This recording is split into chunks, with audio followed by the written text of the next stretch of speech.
Bab 1255. Aku biarkan kamu lari 30 kaki dulu. Di dalam aula, Brian Jiang sangat terkejut. Dia tidak menyangka bahwa kekuatan itu akan bergerak. Sepertinya dia masih meremehkan daya pikat kitab Taoisme. Pria misterius itu telah pergi, tetapi Brian Jiang terjebak dalam kontradiksi. Pihak lain memberitahunya bahwa Tian Dao 5 dimensi yang bergerak. Jadi inilah masalahnya. Tian Dao 5 dimensi memiliki kekuatan yang mengerikan. Bisa teleportasi paus diam-diam. Kengerian macam apa ini? Tapi sekarang, kekuatan itu datang untuk memberitahunya tentang hal itu. Itu sangat sederhana. Pihak lain ingin dia menyusahkan Tian Dao 5 dimensi. Pihak lain ingin menggunakan dia sebagai penembak. Setelah lama terdiam, Brian Jiang menggelengkan kepalanya dan tersenyum. Jangan terburu-buru, aku sedang tidak terburu-buru sekarang. Jika sebelumnya, dia pasti akan dengan gila-gilaan menemukan Tian Dao 5 dimensi. Tapi sekarang, dia menemukan bahwa masalah ini tidak bisa diburu-buru. Semua orang menginginkan kitab Taoisme, dan siapa yang terburu-buru akan mati lebih dulu. Saat ini, Brian Jiang tiba-tiba merasa sangat rileks.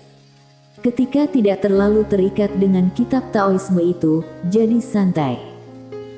Setelah pria misterius itu pergi dari alam peri, dia berubah menjadi bayangan dan menghilang ke kedalaman langit berbintang. Namun tidak lama kemudian, seorang wanita tiba-tiba muncul di hadapannya. Wanita itu sedang memegang ikan bakar yang setengah dimakan, dan ada tulang ikan yang menempel di sudut mulutnya. Orang yang datang adalah Saphira Mu. Melihat Saphira Mu, ekspresi pria misterius itu berubah drastis. Dia berbalik dan menghilang di ujung langit berbintang. Namun segera, dia berhenti lagi karena Saphira Mu muncul lagi di hadapannya. Saphira Mu menatap pria misterius di depannya dan berkata sambil tersenyum, "Terus lari." Pria misterius itu berkata dengan suara yang dalam, "Yang mulia tuanku, aku pasti menyinggung kamu." Saphira Mu tersenyum dan berkata, "Sepertinya kalian tidak menganggap serius apa yang aku katakan." Pria misterius itu memandang Saphira Mu, "Yang mulia tuanku, tujuan kami hanya milih yaitu, bukan yang mulia tuanku. Mengapa yang mulia tuanku ikut campur dalam masalah ini?" Saphira Mu menghela nafas dengan suara rendah, "Sejujurnya, aku campur tangan dalam masalah ini untuk kebaikan kalian." Pria misterius itu sedikit mengernyit, "Apa maksudmu?" Saphira Mu melirik pria misterius itu dan menggelengkan kepalanya, "Kalian harus berterima kasih karena aku ikut campur. Jika wanita itu ikut campur, itu tidak akan membuat kalian mati semua. Serius, kalian harus berterima kasih padaku. Maksudku secara tidak langsung aku menyelamatkan kerajaan Dewa Sumeru." Pria misterius itu menatap Saphira Mu tanpa bicara. Jelas, dia tidak percaya. Saphira Mu menggelengkan kepalanya dan tersenyum, "Aku telah melakukan perbuatan baik tetapi masih dimusuhi oleh kalian, itu terlalu sulit." Setelah selesai berbicara, dia mengeluarkan pisau panjang, "Ayo, aku izinkan kamu berlari 30 kaki dulu." Pria misterius itu berbalik dan berlari tanpa ragu sedikit pun. Dia sangat cepat, dan dalam sekejap mata, dia telah tiba di penghalang alam semesta dunia Tao. Namun, tepat saat dia akan memasuki penghalang alam semesta, sebuah pisau tiba-tiba datang entah dari mana, dan sebelum pria misterius itu bisa bereaksi, pisau itu langsung memotong lehernya. Jelek. Kepala berdarah terbang langsung, sangat berdarah. Mata pria misterius itu terbuka lebar, dan matanya penuh ketidakberdayaan dan keterkejutan. Kekuatan yang mulia tuanku ini bahkan lebih mengerikan dari yang dia duga. Di langit berbintang yang jauh, Saphira Mu mengangkat bahu, menyimpan pisaunya, dan terus menggerogoti ikan. Pada saat ini, suara Lindsay tiba-tiba terdengar, "Mereka tidak akan melepaskannya." Saveramu tersenyum dan berkata, "Tidak apa-apa, mereka tidak berani main-main dalam waktu singkat." Lindsay bertanya, "Lalu kelak?" Saveramu berkata dengan lembut, "Kelak, itu akan menjadi urusannya sendiri." Di depan penghalang alam semesta dunia Tao, seorang pria paruh baya tiba-tiba muncul di depan tubuh pria misterius itu. Orang yang datang adalah Toraja Fang, Perdana Menteri Kerajaan Dewa Sumeru.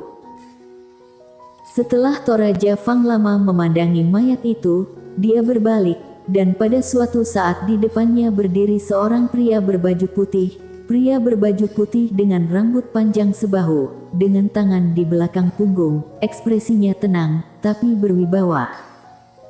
Toraja Fang berkata, "Kakak Song, bagaimana menurutmu?"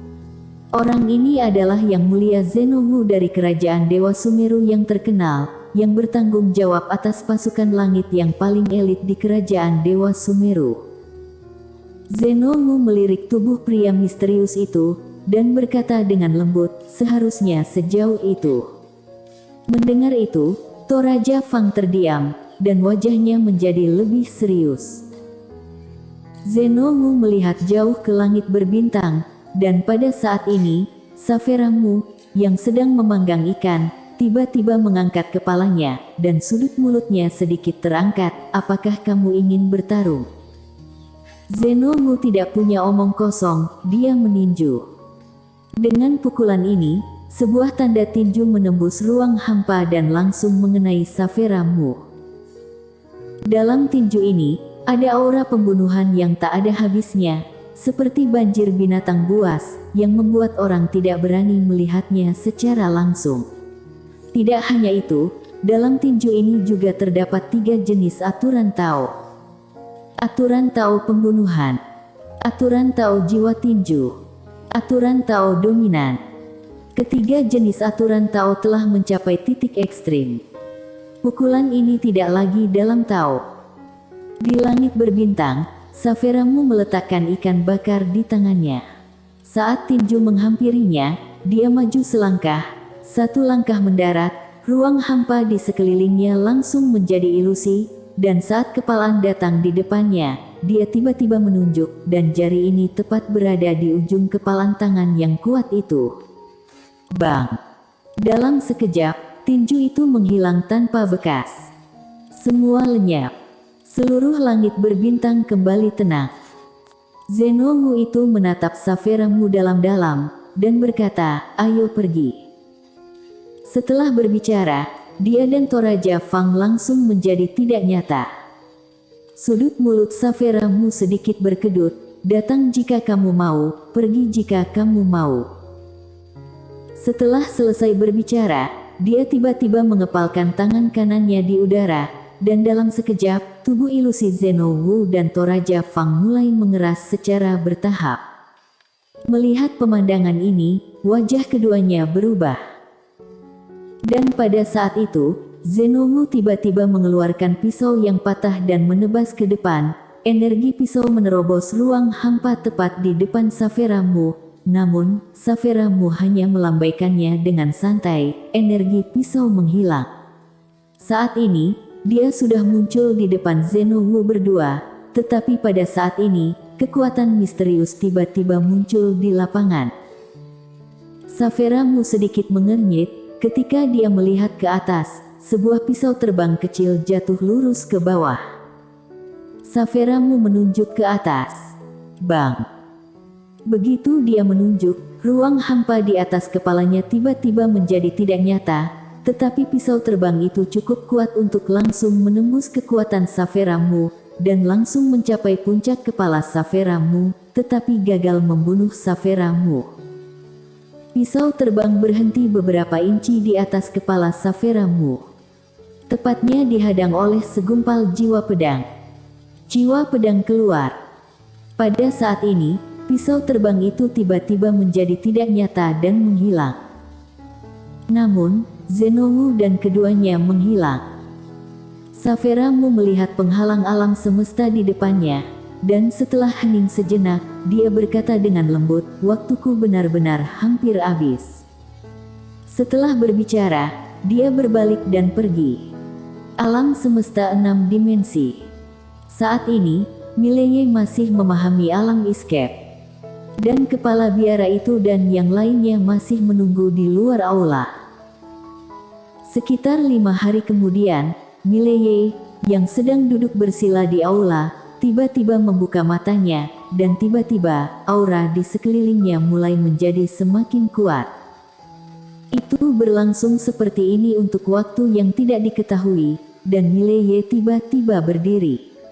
Saat dia berdiri, ruang hampa tempat dia berada menjadi tidak nyata. Setelah beberapa saat, mata Mileye terpejam perlahan, aura yang kuat menyapu keluar dari tubuhnya, namun tak lama kemudian, aura ini langsung ditekan oleh cahaya emas. Kekuatan Dharma. Saat ini, suara Nain tiba-tiba terdengar, alam escape. Mileye mengangguk, namun, ini bukan alam escape yang sebenarnya. Alam escape sejati. Mileye mengerutkan kening, karena dia menemukan bahwa dia masih di dalam Tao. Alam escape-nya bukanlah alam escape yang sebenarnya. Nain tiba-tiba berkata, kamu telah mengambil langkah besar baru-baru ini, hati-hati terpeleset. Mileye. Nain berkata lagi, yang harus kamu lakukan sekarang adalah menstabilkan tingkatan alam dan tubuh fisikmu. Meskipun tubuh fisikmu kuat, itu belum mencapai batasnya. Sejujurnya, Dharma Kuil kuno memiliki beberapa keterampilan, kamu bisa belajar lagi. Mileye mengangguk. Selama periode waktu ini, dia juga menemukan masalah ini, yaitu kitab Buddha dari keluarga Buddhis itu sangat membantu stabilitas tingkatan alamnya. Sekarang dia sedikit penasaran dengan kitab Buddha di ruang buku. Kuil kuno sangat peduli, kitab Buddha itu pasti bagus. Tiandao 5 dimensi. Mileye memikirkan Savera Mu, sepertinya dia harus mencari kesempatan untuk berbicara dengan Savera Mu. Seolah memikirkan sesuatu, Mileye tiba-tiba berkata, Kakak sulung, tolong bantu aku menyembunyikan tingkatan alamku. Setelah hening sejenak, kakak perempuan itu berkata, ya. Mileye bertanya, bahkan master alam escape ekstrim semacam itu tidak bisa melihatnya, bukan? Kakak tertua berkata, ya.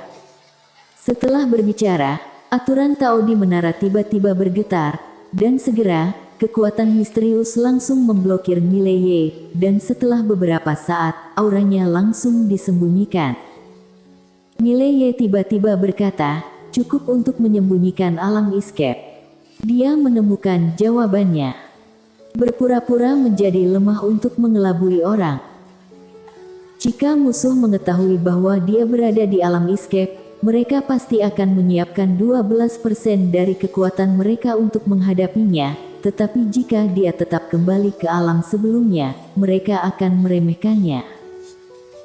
Sesaat kemudian, Mileye meninggalkan aula utama, dan begitu dia meninggalkan aula utama, dia melihat kepala biara dan 2 lainnya.